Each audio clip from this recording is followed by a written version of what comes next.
Hello, peeps and hello, peppers, and welcome to Film Friday. If you've never been here, hello, stranger. It's great to have you here. My name is Frida Martens. I am a German born artist in Iceland and have multiple disabilities and multiple hobbies. And I like tarot decks, especially modern, unconventional ones. And every Friday, I'm trying to retell a movie with 8 tarot cards, or just about 8. Um, and I also generally use tarot cards as storytelling prompts.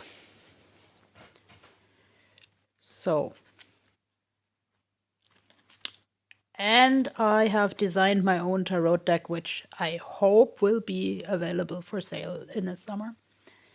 Okay, Snowcake is one of those films I have been wanting to do for a while, and I have probably not understood all details, but it's like about an autistic woman who has her own ways of communicating and her own ways of loving. So we shall begin with the Apprentice of Tales. Like the tales are probably usually the ones. The salamander is one of my favorite animals from my childhood. From children's books, yeah, maybe I should use the chance to say, like the autistic woman, Linda is first encountered through her neurotypical but eccentric daughter, Vivienne, who wanted to become a writer of children's books, but she dies in a tragical accident. And Alex, who is in the car with her, has to like learn to connect with Linda. And because of her autism and his also sort of traumatic past, it becomes sort of like a very explosive mix, but the film is in general about finding a way of the middle and learning to communicate in really unusual ways.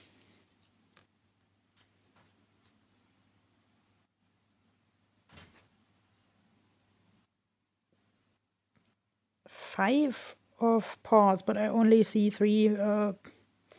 Well,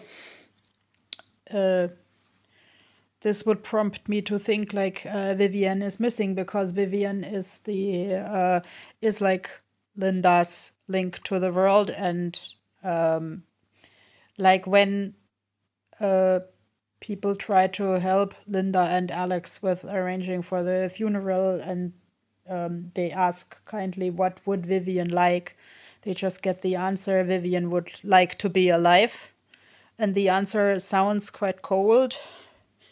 But let's say with my autism, I also kind of had to abandon the norm of always being cute and friendly. Okay, this one is cute and friendly. This is the Zen cat.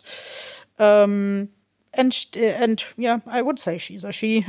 She is white, like the snow cake, because let's say Linda finds joy, and as you would say today, but you hadn't said that word in 2006 when the film came out, stimming, when she eats snow. Like she even likens that to when other people find intimate fulfillment. And actually, that's why, let's say, Alex, when he then decides to leave her house at some point, leaves her a very special farewell gift in the freezer. And she finds that great, or as she would say herself, dazzlious, because she invents words. Oh, here's something more snowy.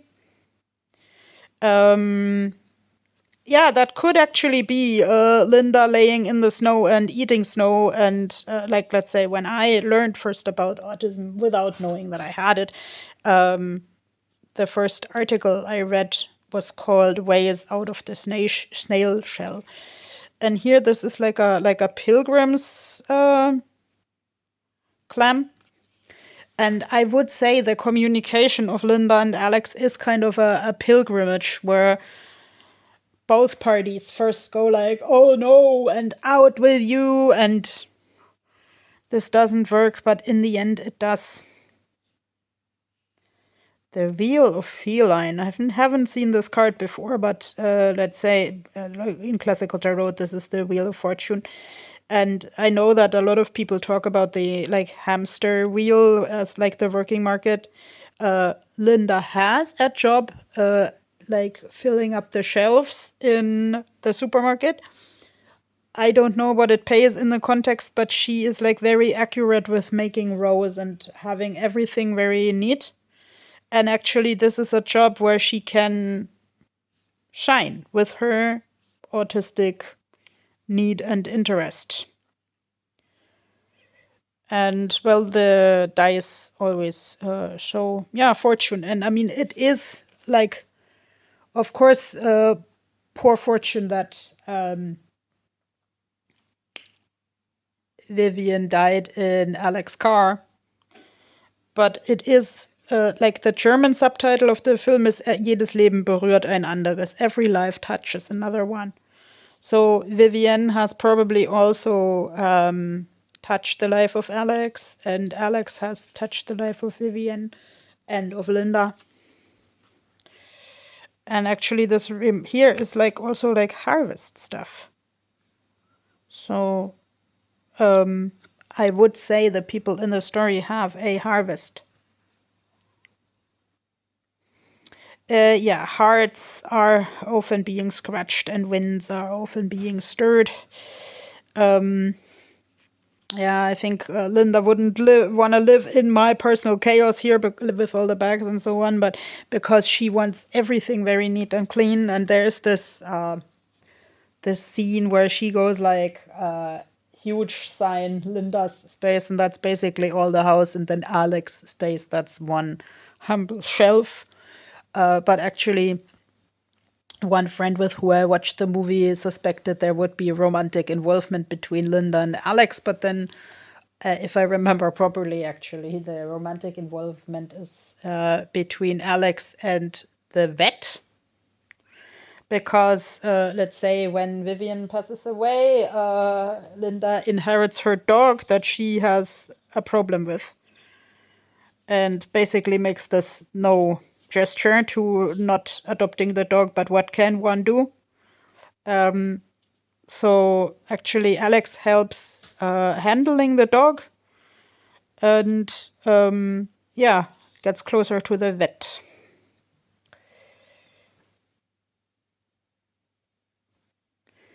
Court cat, that's probably the judgment. Yes, both Alex and Linda are really judged harshly because, Alex also, it comes out in the latter part of the movie that Alex served time in jail for killing someone, but also there is a context, and this context is important. So I would say this is a story of not judging the book by the cover. This is a story of learning to share a space and learning to accept that every life touches another one. And I really recommend it.